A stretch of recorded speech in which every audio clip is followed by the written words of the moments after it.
Brooke Fremouw here, certified trauma support specialist and the founder and coach with Journey University for Adoptive Families. I hope that you guys had a wonderful winter season and are going into the new year with some game plans in place to help you with your adoptive child and their big behaviors. But today, we're specifically going to talk about when big behaviors create big responses. And when I say that, I'm talking about the big responses within us as parents, right? What brought this topic to my mind was we were doing our weekly call at Journey University and troubleshooting, sharing, doing what we call pivots within Journey University. And one of the moms who's made a lot of traction with her child said, I was floored.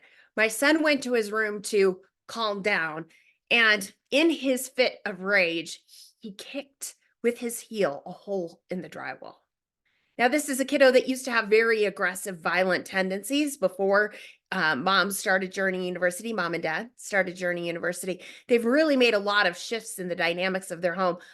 But their son is now starting to have some complex cognitive reasoning as he's going into those tween years, hormones going into those tween years, and certainly a lot more strength than he knew that he had.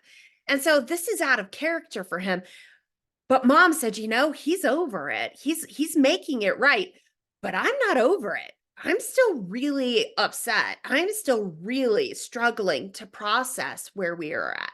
So there's three things that we're going to talk about today as it relates to big behaviors and the big responses that we hold on to as parents. The first thing is a reminder. It's a reminder that behaviors are rarely personal. What does that mean, Brooke? That behaviors are rarely personal? What it means is even when they're saying, I hate you, you're not my real mom, it's rarely about you, and it's more about their own hurts, fears, desires for control that they're struggling with. And so we internalize it because it seems like a direct attack, right? And the reality is that it's a reflection of your child's struggles, not a reflection of you as a parent. So if we can separate ourselves from the personalization of behaviors, it's a lot easier to handle the things that they do, right? It feels like they're being thrown at us, when in all reality, it's more of shrapnel flying in your direction, but the explosion is a reflection of the fact that there's a grenade inside your kiddo or a ticking time bomb, right? That's gone off. And so what we need to do is learn how to protect ourselves from the shrapnel and learn to be able to figure out how to defuse that grenade to where it's not exploding to begin with. But again, the behavior is very rarely personal. It's a reflection of what they're going through, their hurts and their fears. Number two is let the child own both the behaviors and the consequences. I was really proud of the mama that met with us last night in our weekly call, because she said, here's the deal. Like, he immediately was remorseful, which this kiddo 2 years ago did not have remorse. So the fact that he's been able to reestablish his baseline and integrate remorse into relationship is huge. That's a win. I look at that and I'm like, woohoo. And she did too. She said, he had remorse immediately. He definitely didn't recognize his own strength. Dad immediately got onto the internet and found out how much the drywall patch kit is going to cost. And it was like $12.50. So son is figuring out how to earn that $12.50 to pay back.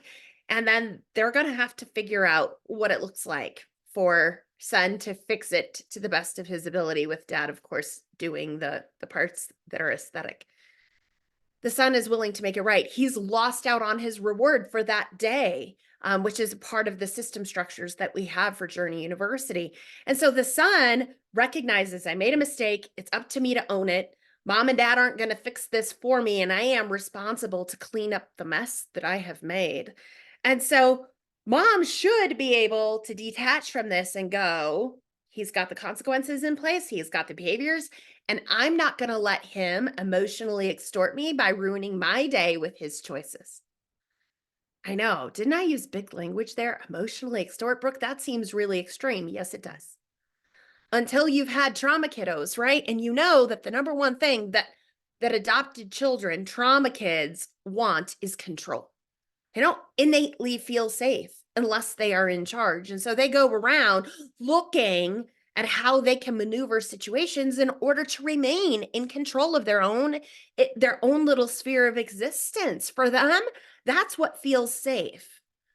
And so, if a child has the power to decide if you're going to have a good day or a bad day based on their behavioral choices, isn't that a lot of power to give a kid? It is. And so we work really hard to learn how to regulate ourselves and how to detach from behaviors in order that those behaviors belong to the child and the child alone. That the consequences for those behaviors belong to the child and the child alone to the best extent that we can. And so through the practice of these skill sets, mom's going, I don't understand. I'm still not okay. I'm not okay. And so brings up our third point. Are we really reacting to the behavior, or are we reacting to the historic evidence? Dr. Phil, if you're a fan of him, what he says is the greatest predictor of future behavior is recent, relevant past. Gonna say it again. The greatest predictor of current, future behavior, the here and the now, is recent, relevant past. In this case, mom's recent, relevant past is that this son is a well-behaved, engaged, connected young man. And so she should be able to predict, like, hey, listen, this was a dip in the road and a big dip in the road, but we're going to get right back on track here. Everything's going to be fine. And yet here's her struggle. She's not able to embrace that. Why?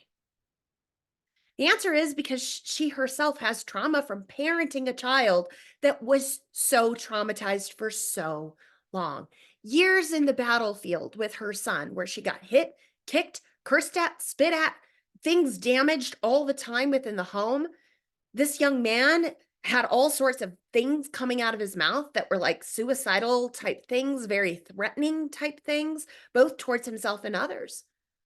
And so when she sees out of nowhere a behavior that appears explosive, is she responding to that incident, that hole in the wall? Or is she responding out of her own trauma response to the history of, oh my word, are we going back there? Is this the first glimpse of the fact that maybe these years of stability, since we've implemented the tools and systems, maybe that's not reality and we're actually unwinding and moving backwards? Fear starts to chew at her toes, right? And it says, guess what? Your son's not going to be okay. And if this is how he's going to handle things, he might not be able to keep a job. And if he can't keep a job, where's he going to live? And if he doesn't have a place to live, oh my word, he could be a traumatized mess and need to live at home forever or be institutionalized. I know that could sound very dramatic to you listening into what I'm sharing, unless, of course, you've been traumatized for years raising your own adopted child. The reality is that big behaviors here can take us to a space that's back there, that reminds us of the days where we were afraid to get out of bed because we knew the battlefield we were going to be facing as we loved, nurtured, and supported our child. Adoption is a beautiful gift, but the reality is that it is born out of grief and pain and fear, and it is not what any child deserves. A child deserves their biological family, their biological mother and father to be stable and healthy and to love them and nurture them. And when a child doesn't get that for whatever reason, adoption is the next best option. And there's a lot. There's a lot that goes in that. There is a loss. There is a deep pain and a mistrust for humanity, especially mother figures, at the cost of that severance with the biological mom. And so, as our kids sort through and work through those things, and we do the best that we can to guide and nurture them, when it is explosive in a home for months and months or years and years, and you figure out how to implement tools and systems to bring that peace into the home, it's like a scab. And it's real easy when you see an old behavior for that scab to rip off and feel like a gushing wound that's literally critical. But the reality is that's not the case. So when we see the big behavior and we're having a big response as a parent, we need to ask ourselves, are we responding to this incident? Are we responding to historic incidents and fears, projecting fears into our future? If we can get it in our head that, hey, listen, this is our own trauma response, us as mature adults, seasoned adults, having trauma responses, does that tell you how big our children's trauma responses are and how much grace we need for those? Because they don't have the maturity that we have, and yet look where we go in our own trauma responses. So let's recap that. The first thing is behaviors are rarely personal, disengaging from them. The second thing is that let the child own both the behavior and the consequences. Don't internalize it. Don't let it ruin your day. Don't take the consequences on for them. And then the third thing is when we've got those big responses, are we responding to the incident, or are we responding to historical episodes and futuristic fears? I hope that those have been helpful for you as you are navigating the world of raising trauma kiddos. I appreciate your time and attention. There is a link down below if you are interested in more information about Journey University or would like to do a strategy call to find out whether or not Journey University is a fit for you and your adoptive family. I'd love to do a free 30-minute consultation with you.